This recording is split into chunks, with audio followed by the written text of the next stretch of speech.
평안하셨습니까? 예배를 지난 삶으로 우리 신앙이 나아가기를 소망하며 오늘도 인사드립니다. 오늘은 5월 25일입니다. 월요일이죠. 매일 성경 오늘 우리가 함께 살펴볼 본문은 창세기 47장 13절에서 26절까지입니다. 성경을 같이 읽어보겠습니다. 기근이 더욱 심하여 사방에 먹을 것이 없고 애굽 땅과 가나안 땅이 기근으로 황폐하니 요셉이 곡식을 팔아 애굽 땅과 가나안 땅에 있는 돈을 모두 거두어들이고 그 돈을 바로의 궁으로 가져가니 애굽 땅과 가나안 땅에 돈이 떨어진지라 애굽 백성이 다 요셉에게 와서 이르되 돈이 떨어졌사오니 우리에게 먹을 거리를 주소서.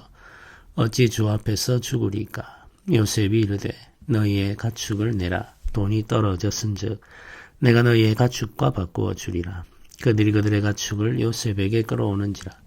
요셉이 그 말과 양떼와 소떼와 나귀를 받고 그들에게 먹을 것을 주되 곧 그 모든 가축과 바꾸어서 그 해 동안에 먹을 것을 그들에게 주니라.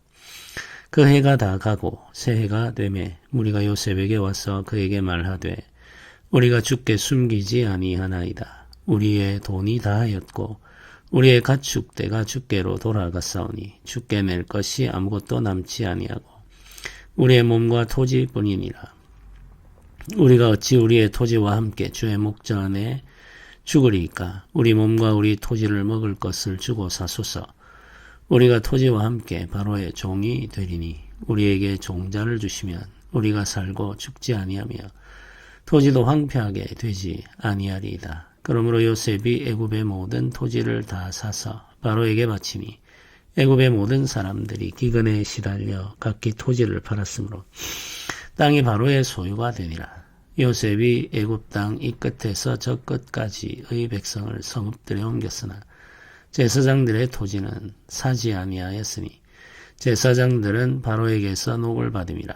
바로가 주는 녹을 먹음으로 그들이 토지를 팔지 않음이었더라. 요셉이 백성에게 이르되 오늘 내가 바로를 위하여 너희 몸과 너희 토지를 샀노라. 여기 종자가 있으니 너희는 그 땅에 뿌리라. 추수의 5분의 1을 바로에게 상납하고 5분의 4는 너희가 가져서 토지의 종자로도 삼고 너희의 양식으로도 삼고 너희 가족과 어린 아이의 양식으로도 삼으라. 그들이 이르되 주께서 우리를 살리셨사오니 우리가 주께 은혜를 입고 바로의 종이 되겠나이다. 요셉이 애굽 토지법을 세우매 5분의 1이 바로에게 상납되나 제사장의 토지는 바로의 소유가 되지 아니하여 오늘까지 이르니라. 아멘. 흉년이 계속되면서 애굽에서 일어나는 일을 오늘 우리가 읽은 성경이 기록하고 있습니다. 요셉은 애굽의 총리로서 이 흉년이라고 하는 기간을 통해서 아주 놀라운 변화를 일으키고 있습니다. 그냥 백성들을 흉년의 때에 구제하는 것을 넘어서 애굽 토지법 자체를 새롭게 만드는 일을 시도하죠. 이런 일들이 이루어진다는 것은 사실은 굉장히 놀라운 일입니다. 우리가 오늘 읽은 이 13절로부터 시작되는 이 본문을 우리가 살펴볼 텐데 13절에 땅이 기근으로 황폐하니 이렇게 기록하지 않습니까? 이 황폐하니라고 하는 이 단어는 힘을 잃어 거의 쓰러질 지경이 되니 이런 뜻입니다. 힘을 완전히 잃어버려서 사람이 더 이상 서 있을 수 없는 기진한 상태죠. 기력을 다 잃어버린 상태, 이 상태를 황폐하니 이렇게 표현하고 있습니다. 땅이 기력을 다 잃어버렸다는 거죠. 계속되는 기근, 가뭄 때문에 땅은 그 힘을 다 잃어버리고 더 이상 효력을 내지 않는 상태가 되어버렸죠. 요셉이 곡식을 아직 가지고 있는 거죠. 7년 동안 거두어들인 그리고 저장해 놓은 곡식이 있기 때문에 그 곡식을 백성들에게 나누어 주어서 백성들이 살아갈 수 있게 만듭니다. 그런데 이 곡식을 그냥 나누어 준 것이 아니고 팔았다. 이렇게 성경이 기록을 하고 있습니다. 굉장히 중요한 대목이죠. 흉년의 때에 나라가 구제하는 일들을 하게 되죠. 네, 구제하는 일을 하게 되는데 요셉은 그냥 나누어 준 것이 아니고 팔았습니다. 네, 이제 처음에는 돈을 받고 팔았습니다. 그 다음에는 가축을 받고 팔았죠. 그리고 난 다음에는 토지를 받고 팔았습니다. 네, 이렇게 이제 점진적으로 사람들이 소유하고 있는 개인적인 재산을 국가의 소유로 전환시키고 있는 겁니다. 처음에는 돈을 다 거두어 드립니다. 이제 백성들이 돈을 가진 게 없습니다. 바닥에 놔버리죠. 그 다음에는 백성들이 기르고 있는 가축을 받고 곡식을 교환해 줍니다. 먹을 것이 없기 때문에 가축을 가지고 있는 것도 의미가 없죠. 이렇게 살다가는 자신들이 죽을 상황이니까 가축을 내어주고 곡식을 받습니다. 가축을 다 내어준 후에 또 먹을 것을 얻기 위해서는 마지막 남겨놓은 땅을 줄 수밖에 없는 거죠. 땅을 내어주고 먹을 곡식을 얻습니다. 네, 이제는 더 이상 내어줄 것이 없는 상황이 되죠. 그러면 이제 자신의 몸을 내어줄 수밖에 없습니다. 사실은 땅을 내어주면 이미 몸은 내어준 것이나 마찬가지죠. 왜냐하면 땅이 없는 상태에서의 몸은 아무 의미가 없기 때문에 그렇습니다. 자신이 경작할 땅이 없는 사람, 이 사람의 몸은 자유로운 몸이라고 할 수가 없죠. 이미 땅을 가지고 있는 사람에게 예속된 상태로 살아갈 수밖에 없기 때문에 그렇습니다. 고대 사회에서 땅이 없는 상태의 사람들은 자유인이라고 할 수가 없는 거죠. 우리 시대로 말하자면 재산이 전혀 없는 사람이 직업이 없는 상태에 이르게 된다면 자유로운 대한민국의 시민이라고 하더라도 그 사람에게는 자유가 없는 것과 같습니다. 토지를 잃어버린 사람들은 사실은 이미 노예 상태가 되어버린 거죠. 이제 노예 상태가 되어버린 이 사람, 토지를 다 잃어버린 상태에 이르게 되었을 때 그때 비로소 요셉이 토지와 관련된 법을 제정합니다. 토지와 관련된 이 법을 제정하게 되는데 이건 일종의 개혁이라고 할 수가 있겠습니다. 요셉이 세운 토지법은 이렇습니다.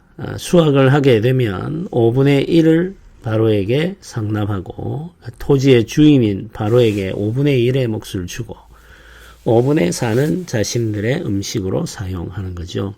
그러니까 20%는 토지의 주인에게 상납하고 80%는 개인의 소유로 사용하게 되는 토지법입니다.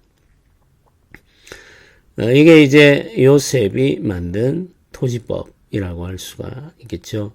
네, 이제 우리가 여기서 한 가지 중요한 생각을 해볼 수가 있겠죠. 요셉이 이 흉년이라고 하는 시간에 백성들을 구제해야 되는데 그냥 백성들을 구제하는 것이 아니라 백성들을 바로의 노예로 만들어 버렸단 말이죠. 네, 이것이 과연 잘한 일인가? 이런 질문을 해볼 수 있겠죠. 흉년이라는 때에 구제하는 일을 할 생각은 하지 않고 백성들을 바로의 노예로 삼아 버렸으니까 요셉이 지나친 것 아닌가, 악한 일을 한 것 아닌가 이런 생각을 할 수가 있겠습니다. 근데 현실을 우리가 살펴보면 그렇지가 않습니다. 고대 사회, 그러니까 요셉이 살고 있던 이 시대의 애굽의 왕은 우리가 생각하는 것 같은 그런 절대적 권력을 가진 왕과는 조금 다른 차이가 있습니다. 왜냐하면 토지를 소유하고 있는 그리고 엄청난 양의 가축을 소유하고 있는 지방의 권력자들이 있죠.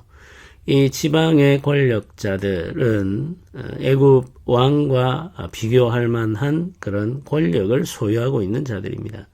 많은 사람들은 왕의 백성이라고 일컬어지기는 합니다만은 실제로는 지방의 권력자들의 백성이죠. 그들의 노예로 살고 있습니다. 보통의 나라들이 토지법을 다 가지고 있습니다. 이제 지방의 권력자들이 토지를 소유하고 있고 그들의 땅에서 일을 하고 있는 사람들이 있죠. 국가에서 제정한 토지법이 있지만 그 법이 시행되는 일은 잘 없죠. 각 지방의 권력자들이 자기 마음대로 법을 제정합니다.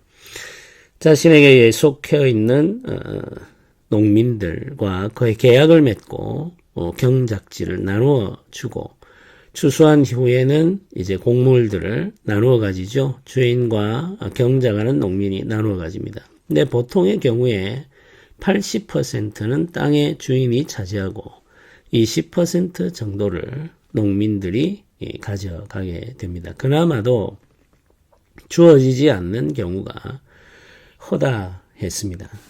우리나라의 역사를 살펴보면은 고려 말 토지를 소유하고 있었던 귀족들, 권문세족이라고 이야기하죠.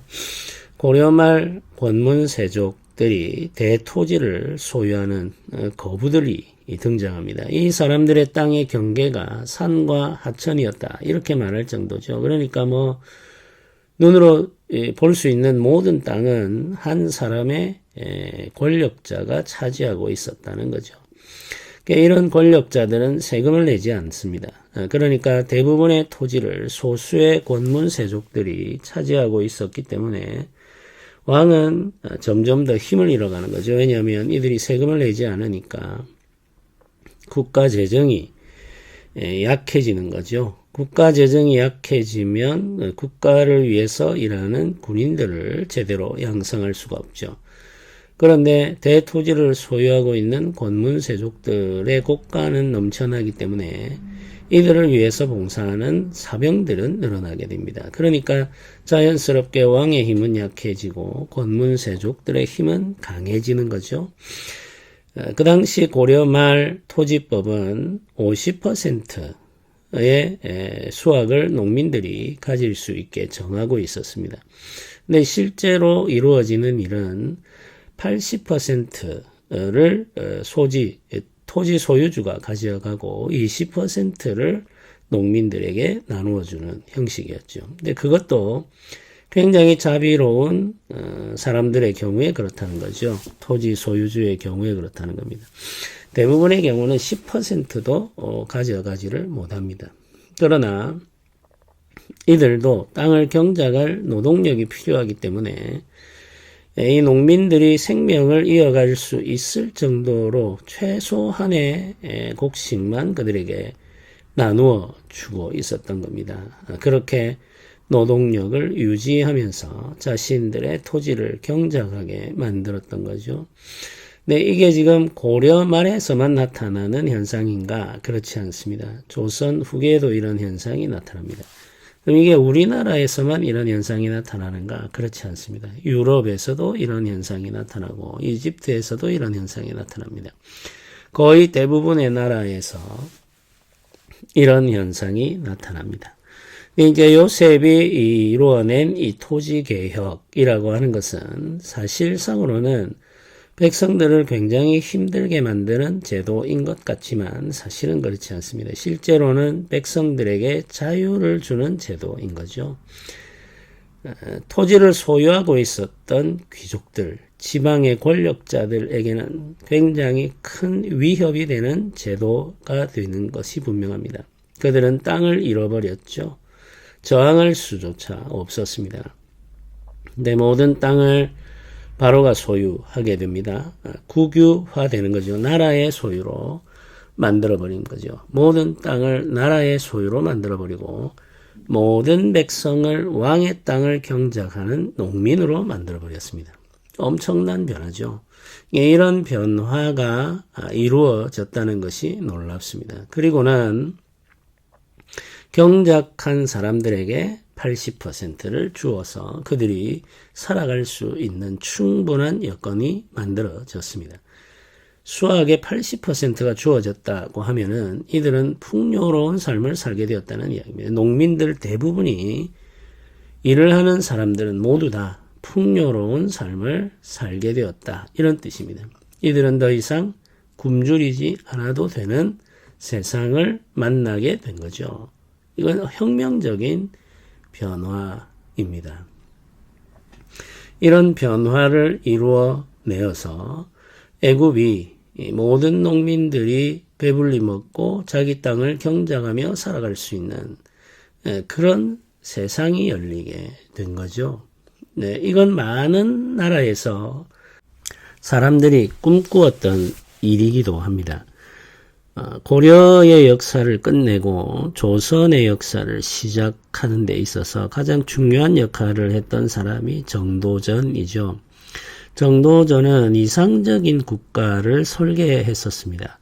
네, 이 사람의 설계대로 조선이 개혁되지는 않았죠. 건설되지는 못했습니다. 왜냐하면 대토지를 소유하고 있었던 권문세족들, 이들의 저항이 있었기 때문에 그렇죠.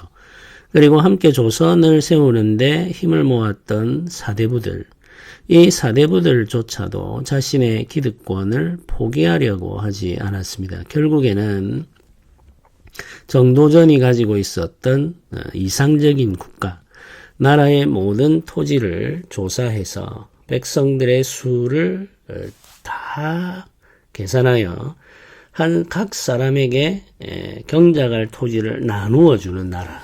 이게 정도전이 꿈꾸었던 이상적인 나라입니다. 그래서 이 사람들이 다 그 토지를 경작하여 나라에 바칠 세금을 바치고 나머지로 먹고 사는, 그래서 토지의 국유화이죠. 국가가 토지를 소유하게 하고 모든 농민들이 그 토지를 경작하여서 살아가는 나라, 이 나라가 조선이 되어야 한다는 생각을 가지고 있었습니다. 그래서 이 조선은 이상적인 국가를 꿈꾸며 시작했지만 결국에는 실패하고 말죠. 실패할 수밖에 없었던 이유는 저항 때문입니다. 자신의 기득권을 포기할 수 없었던 귀족들, 그들의 저항 때문에 정도전의 이상국가는 실현되지를 못했죠. 그런데 요셉의 개혁, 이 이집트에서 이루었던 이 대개혁은 성공하게 됩니다. 요셉이 이런 개혁을 성공할 수 있었던 이유가 있습니다. 그건 7년 동안 계속된 흉년이라는 환경이 있었기 때문에 그렇습니다. 7년간 이어지는 이 흉년은 국가 제도와 국가의 존립 자체를 위협하는 엄청난 대재앙이었습니다. 이 재앙을 이용해서 요셉은 국가를 완전히 새롭게 개혁하는 일을 할 수가 있었던 거죠.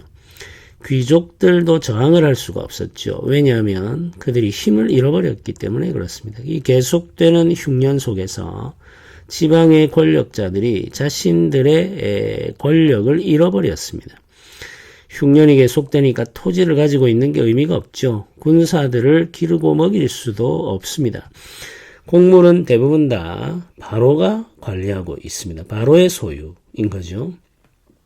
그러니까 귀족들은 저항할 수도 없었고 싸워볼 힘도 없었던 거죠. 그래서 어쩔 수 없이 가축을 내어놓고 토지를 내어놓은 채 바로의 종이 되게 되는 거죠. 이런 상황이 있었기 때문에 요셉의 이 엄청난 토지 개혁이 성공할 수 있게 된 겁니다. 요셉이 아무리 명철과 지혜가 있다고 하더라도 이 7년의 흉년이 없었다면 이런 개혁은 성공할 수가 없었겠죠. 네, 하나님께서 애굽이라고 하는 나라를 새롭게 하시고 그 백성들에게 평화를 허락해 주신 건데, 이 놀라운 평화가 애굽에 임할 때 두 가지 조건이 필요했음을 우리는 알게 됩니다. 하나는 하나님의 뜻을 알고 그 뜻을 따라 일하는 지혜롭고 명철한 일꾼입니다. 요셉과 같은 일꾼이 필요한 거죠. 그런데 이런 일꾼이 있다고 해서 이런 놀라운 일들이 이루어지는 것은 아니에요. 이런 일꾼이 있을 때 이 일꾼이 일할 수 있는 상황과 환경이 만들어져야 됩니다. 그런데 이 상황과 환경은 요셉이 만들 수가 없습니다. 상황과 환경은 하나님께서 만들어 주시는 거죠. 7년의 흉년, 하나님께서 만드신 일들입니다. 이 7년의 흉년이라고 하는 상황, 이 환경 위에서 요셉이 애굽의 대개혁을 이루어낼 수 있었던 거죠. 네, 우리가 살아가는 이 사회 속에서 혹은 교회를 우리가 섬겨갈 때에도 하나님께서 주시는 은혜를 의지해야 됩니다. 우리가 아무리 지혜롭고 명철하고 일을 잘한다고 하더라도 하나님의 뜻을 이루어가기 위해서는 하나님께서 허락하시는 때가 있어야 됩니다. 상황과 환경이 있어야 되는 거죠. 우리의 힘만으로 혹은 우리가 가지고 있는 선한 의지만으로 무엇인가를 할 수 있다는 생각, 그 생각이 바로 오만이며 교만입니다. 하나님께서 때를 허락하지 않으시면 우리는 아무것도 할 수가 없습니다. 우리가 아무리 위대한 능력을 가지고 있다 하더라도 일을 이룰 수가 없는 거죠. 그래서 이 때라고 하는 것, 이 시기라고 하는 것, 환경과 상황이라고 하는 것은 우리의 손에 있는 것이 아니죠. 하나님의 손에 있는 겁니다. 그래서 우리가 이루어내는 모든 일들이 하나님의 은혜라고 고백하게 되는 거죠. 이 환경과 상황이 만들어지지 않으면, 때가 주어지지 않으면 우리는 아무것도 이룰 수 없는 존재이기 때문에 그렇습니다. 하나님께서는 때를 허락하시고 사람은 하나님이 허락하신 그 시기와 때, 환경과 상황 속에서 일함으로 말미암아 하나님의 뜻을 이루어 가게 되는 거죠. 하나님께서 허락하시는 그 상황과 시기, 때, 환경, 이것을 우리가 잘 분별하면서 우리에게 주신 은사를 사용하여 일할 때 하나님의 뜻을 이룰 수가 있다는 사실을 기억해야 되겠습니다. 하나님께서 허락하시는 그 시기와 때, 그걸 아는 것이 지혜인 거죠. 그걸 아는 것이 지혜입니다. 우리에게는 그 지혜가 필요하죠. 열심히 부지런히 일해야 되겠죠. 하나님의 때를 모르고 일하면 지치게 되죠. 결국 낙심하게 됩니다. 그래서 우리에게 지혜가 있어서 하나님의 때를 알고 그 때를 잘 분별하면서 성실하고 부지런하게 살아가는 지혜로운 일꾼이 되어야 되겠습니다. 좋은 시기와 좋은 때가 오지 않으면 어떻게 해야 되느냐, 이런 질문도 할 수 있겠죠. 그래도 열심히 부지런히 일을 해야 됩니다. 좋은 시기와 때가 오지 않으면 우리가 일하는 만큼의 수확을 얻을 수 없다는 사실을 알아야 되겠죠. 그걸 알고 일해야 됩니다. 우리가 좋은 때, 좋은 시기에만 일하는 것은 아니죠. 힘들고 어려운 시기에 일해야 할 때도 있습니다.